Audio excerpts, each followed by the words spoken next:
గుండ్రాపల్లి భాస్కర్ ఏమంటున్నారు, professor central university Sai గారిని జైల్లో అక్రమ కేసులు పెట్టి, కరెక్ట్ బ్రదర్, చచ్చిపోయే ప్రొఫెసర్ సాయిబాబా గారిని ఆయనని చచ్చిపోయే టైంలో ఆయన జైల్లో చచ్చిపోతే వీళ్ళకి చెడ్డ పేరు వస్తుంది, ప్రజలు తిరగబడతారు అని చెప్పి లాస్ట్లో వదిలేసారు లంజ కొడుకులు.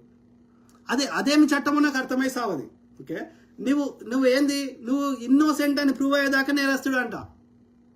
ఇది చట్టాన్ని మార్చాలి. అందుకే అంటున్నా, ప్రాపర్ ఎవిడెన్స్ లేకుండా, ఓకే, ఇప్పుడు పోక్సో కేసు కానీ ఈ ఏమంటారు ఈ చట్టాలు ఉన్నాయి కదా, ఇవి 398 498 కేసులు కానీ, గృహహింస చట్టాలు కానీ, లేకపోతే దేశ రాజద్రోహ చట్టాలు కానీ, ఏవైతే ఉన్నాయో ఉపా చట్టాలు కానీ, వీటన్నిటిని మార్చాలి. విత్ ఎవిడెన్స్ లేకుండా, ఎలాంటి ఆధారం లేకుండా కేసులు పెడతా అంటే చెల్లదు. ఆధారం ఉంటే పెట్టు, ఓకే, వారికి టైం బౌండ్ ఇయ్యి, ఆ టైం లోపల వాడిని ప్రూవ్ చేయండి, వాడిని నేరస్తుడని శిక్ష చేయండి, మేము దాంట్లో. కానీ ఏ ఆధారం లేకుండా అరెస్ట్ చేసి నువ్వు ఇక ఆ కాలయాపన చేసి ఇక 10 ఏళ్ళ తర్వాత నువ్వు నిర్దోషి అంటే చెల్తుంది అట్లా? మరి అతని జీవితాన్ని ఎవడు తెచ్చేయాలి? అతని భార్యా పిల్లల యొక్క క్షోభను ఎవడు తెచ్చేయాలి? దానికి ఎన్ని కోట్లు కంపెన్సేషన్ కట్టిస్తావు? కాబట్టి ఆ చట్టాలని మార్చాలి. ఓకే, ఆ చట్టాలని వెపనైజ్ చేస్తున్నారు. అంటే ఎవడైతే వానికి ప్రశ్నించే వాళ్ళని, ఎవరైతే ప్రతిపక్షాలు ఉంటారో వాళ్ళని మీద దాన్ని దుర్వినియోగం చేస్తారు ఆ చట్టాలని. కాబట్టి ఆ చట్టాలని ఎవిడెన్స్ లేకుండా ఎవరిని అరెస్ట్ చేసే హక్కు కేవలం రాజద్రోహం అంటే ఏంది? రాజుకు వ్యతిరేకంగా మాట్లాడితే ద్రోహం. రాజు దోసుకున్నా కానీ నోరు మూసుకోవాలి. రాజులు పోయినాయి, రాజ్యాలు పోయినాయి, ఇంకా రాజద్రోహ చట్టాలు ఎందుకున్నాయి? So we need to fight. మార్చాలి, చట్టాలు మార్చాలి, కొట్లాడదాం. కాంగ్రెస్ ప్రభుత్వం వాడు ఒక్కడే నెగిటివ్ మాట్లాడుతుంది, బాషా ఖాన్ మొగుడు అంట.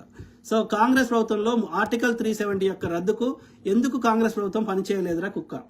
అరే, ఆర్టికల్ 370 పెట్టకపోతే ఇలా కాశ్మీర్ అనేది భారతదేశంలో ఉండేది కాదురా కుక్క. అర్థమైందా?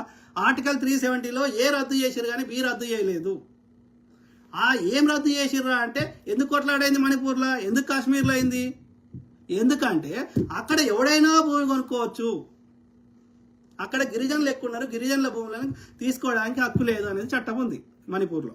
అట్లనే ఈ యొక్క కాశ్మీర్ అనేది ఒక ఇండిపెండెంట్ రాజ్యం, హైదరాబాద్ అనేది ఒక ఇండిపెండెంట్ రాజ్యం. అట్లా 365 సంస్థానాలు ఉండే. జునాగఢ్ అనేది ఒక ఇండిపెండెంట్ రాజ్యం.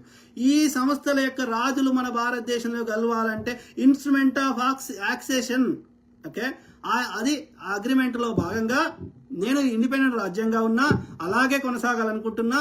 కాబట్టి నా దేశంలో ఉండేటువంటి భూమిని కానీ, ఒక 3-4 శాఖలు తప్ప, ఓకే, విదేశాంగ శాఖ, రక్షణ శాఖ, ఇట్లాంటి సమాచార శాఖ తప్ప మిగతా అన్ని మేమే స్వయం ప్రతిపత్తిగా ఉంటామని వాళ్ళు భారత ప్రభుత్వంతో అగ్రిమెంట్ చేసుకుంటేనే కలిసిన్రు.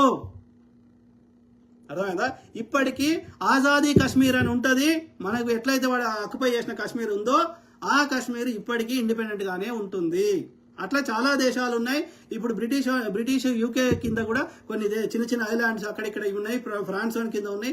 వాళ్ళు అక్కడ లోకల్ గవర్నమెంట్ వాళ్ళ సపరేట్ ఉంటుంది, డైరెక్ట్ ఆ దేశాలు పరిపాలించవు. కాబట్టి ఆ ఆర్టికల్ 370 ఒప్పుకుంటేనే ఆ రాజు కలిపిండు, లేకపోతే పాకిస్తాన్ వాడు మొత్తం ఆక్యుపై చేస్తాడు. అర్థమైందారా చెత్త నా కొడుక? వాళ్ళకి స్వయం ప్రతిపత్తిని కోరుకున్నారు. సో అందులో ఆర్టికల్ ఏ ఉంది, నువ్వు ఎవరైతే పటేల్ గారికి విగ్రహం కట్టామో అదే పటేల్ గారు అగ్రిమెంట్ చేశారు. హోంశాఖ మంత్రి, హోంశాఖ కార్యదర్శి అయినటువంటి విపి మీనన్ గారు, భారత ప్రధాని నెహ్రూ గారు, వీళ్ళు ముగ్గురు కలిసి చేశారు. అర్థమైందా? నువ్వు ఎవరికైతే పటేల్ కట్టినావో, నీ ఆర్ఎస్ని ఎవరైతే బ్యాన్ చేశారో అదే పటేల్ గారు ఈ ఇన్స్ట్రుమెంట్ ఆఫ్ యాక్సేషన్ చేశారు, ఆర్టికల్ 370 పెట్టారు. నీ బీజేపీ ఆర్ఎస్ఎస్ తీవ్రంగా వ్యతిరేకించింది అదే పటేల్ గారు.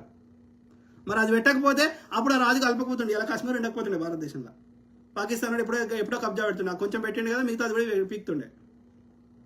ఇప్పుడు ఏం నష్టం జరిగిందిరా?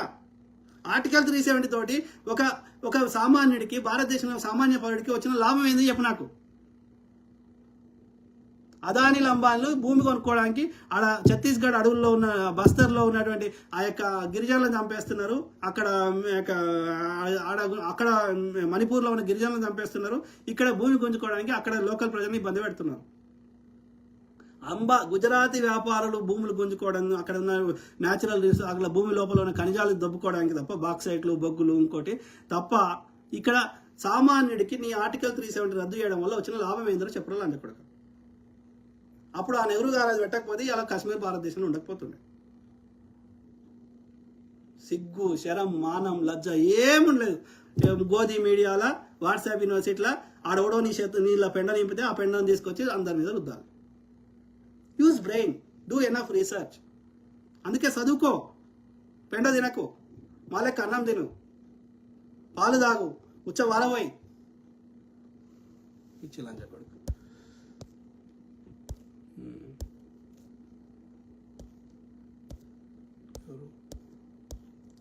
రామ్ అడప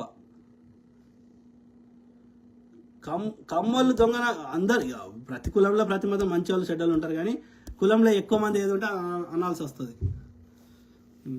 వాడు ఒక్కడు వేస్ట్ గాడాడు, బీజేపీ ఫేక్ గాడాడు. అబ్దుల్లా మహమ్మద్ షేక్ ఏమంటున్నారు, అన్నా నువ్వు గ్రేట్, మన దేశంలో ఇలా ఎందుకు ఏమి చేస్తా అదే బ్రదర్, మనందరినీ చైతన్యం చేయడం, కేరళ లాగా తమిళనాడు లాగా ప్రజల్ని చైతన్యం చేయడం పెద్ద కష్టం కాదు. జర్ర చదువు మీద ధ్యానం పెట్టాలి. ఎంతో కొంత కష్టపడి మనం ఏం చేయాల్సిన అవసరం లేదు. ఎవడన్నా చదువుకుంటా అంటే వాడు చదువుకోకపోయినా చదువుకోమని వాడిని ఎంకరేజ్ చేయాలి. నెక్స్ట్ జనరేషన్కైనా ఎవ్రీ 10 yearsకి ఒక జనరేషన్ మారుతుంది. నెక్స్ట్ జనరేషన్కైనా నీకు కావాలంటే నేను పైసలు ఇస్తారా, నీకు పిపర్మెంట్ కొనిస్తా, చాక్లెట్ కొనిస్తా, అని నచ్చింది అని కొనిస్తా, సెల్ ఫోన్ కొనిస్తా, కానీ చదువుకో, నీకు దండం పెడతా. ఇది ఒక్కటి చేస్తే చాలు. నెక్స్ట్ ఇంకా ఎవ్వడు ఈ బీజేపీకి అంధభక్తులు తయారు కాదు. నేను అన్ని మతాలు చెప్తున్నా. వీడు ఎట్లా చేస్తుండో వాడు అమ్మాయి మూడు అట్లా చేస్తుండు. ఓల్డ్ సిటీకి అధికారం రానియాడు. ఓల్డ్ సిటీలో ఎలాంటి అభివృద్ధి కానియాడు వాడు. వాళ్ళ అభివృద్ధి జరిగింది అనుకో, వాళ్ళు చదువుకున్నారు అనుకో, వినుకోవట్లేదు. దుబాయ్ అభివృద్ధి జరుగుతుంది కానీ ఓల్డ్ సిటీ కానియాడు వాడు. దుబాయ్లో ముస్లిం రాజులు లేరు, ఖతార్లో లేరు. ఖతారు సౌదీ అయితే ఆడ ఇస్లాం పుట్టింది, అక్కడ ఎంత స్ట్రిక్ట్ ఉండేది. వాళ్ళు కూడా మారుతున్నారు. వాళ్ళు కూడా మహిళలకు చాలా ఫ్రీడమ్ ఇస్తున్నారు. వీడు ఎవరితో పోల్చుకుంటాడు? దుబాయ్ తోడు పోల్చుకోడు, ఖతార్ తోడు పోల్చుకోడు, సౌదీతో అభివృద్ధి చెందిన ఒక్క ముస్లిం దేశంతో పోల్చుకోడు. ఎవరితో పోల్చుకుంటాడు? మనకంటే అధ్వానంగా ఉండి అడుక్కునే దేశంగా తయారైన పాకిస్తాన్ తోటి, ఆఫ్ఘనిస్తాన్ తోటి, లేకపోతే ఆ యొక్క ఇది బంగ్లాదేశ్ తోటి పోల్చుకుంటారు. ఎందుకు? ముస్లిం దేశాలు మంచిగా లేవు. 15% లోకల్ ప్రజలు అక్కడ ఇది ముస్లిం లోకల్ ప్రజలు. మిగతా 85% మంది వేరే దేశాల వాళ్ళే. శివాడుకో ఇవన్నీ అయిపోయినాయి. వానికి బోఫోర్స్ కుంభకోణము కాదురా. ఆ బోఫోర్స్ కుంభకోణం జరిగితే దానికి ఏ కుంభకోణం జరిగినా అక్కడ విచారణ జరిగినాయి, దోషులకు శిక్షలు పడాల్సిన పడ్డాయి.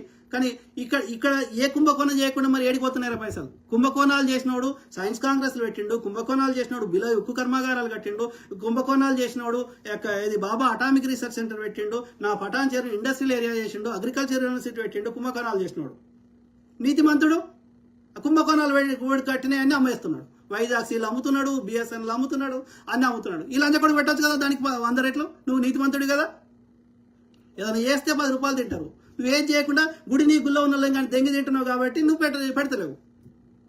వాడు చేసిండు కాబట్టి 2 రూపాయలు తిన్నాడు కావచ్చు. ఆ 2 రూపాయలు కుంభకోణం అంటున్నావు కానీ 8 రూపాయలు వాడు కట్టిండు అనేది కానీ చేస్తలేవు. ప్రతి ఊరికి కరెంట్ ఇచ్చింది వాడు, ప్రతి ఊరికి స్కూల్ పెట్టింది వాడు, ప్రతి దేశంలో ఏమైనా కట్టబడ్డాయి అంటే వాడు. ఇవాళ నువ్వు దెంక తింటున్నాయి, గుజరాత్కి అమ్ముతున్నాయని వాడు పెట్టినాయి, కుంభకోణాలు చేసినాడు పెట్టినాయి.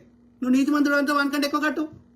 ఐఐటీలు పెట్టింది వాడే, ఐఏఎంలు పెట్టింది వాడే, సైన్స్ కాంగ్రెస్లు పెట్టింది వాడే, పంచవర్ష ప్రణాళికలు పెట్టింది వాడే, భారతదేశం ఏది గ్రీన్ రెవల్యూషన్ తెచ్చింది వాడే, వైట్ రెవల్యూషన్ తెచ్చింది వాడే, వాళ్ళ యొక్క మాల్ న్యూట్రిషన్ ఓవల్ చేసింది వాడే, అంటురోగాలు లేకుండా చేసింది వాడే, పోలియోని నిర్మూలించింది వాడే, మసూచీలు లేకుండా చేసింది వాడే, ఇండస్ట్రియల్ రీసెర్చ్, మెడికల్ రీసెర్చ్ అన్ని రంగాల్లో భారతదేశాన్ని అగ్రభాగా నిలబెట్టింది వాడే.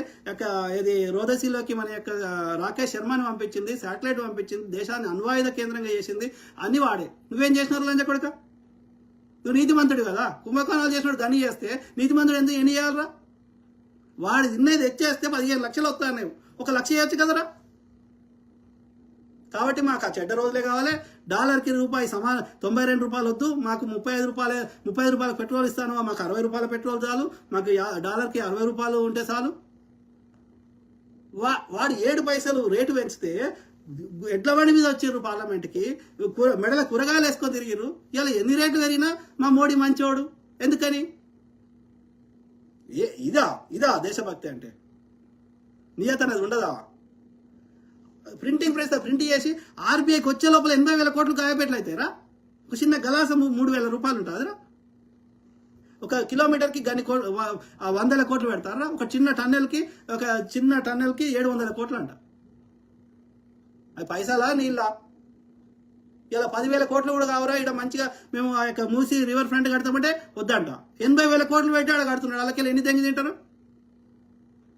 60-70 వేల కోట్లు ఈజీగా తింటారు. నీతి లేదు లంజ కొడుకు.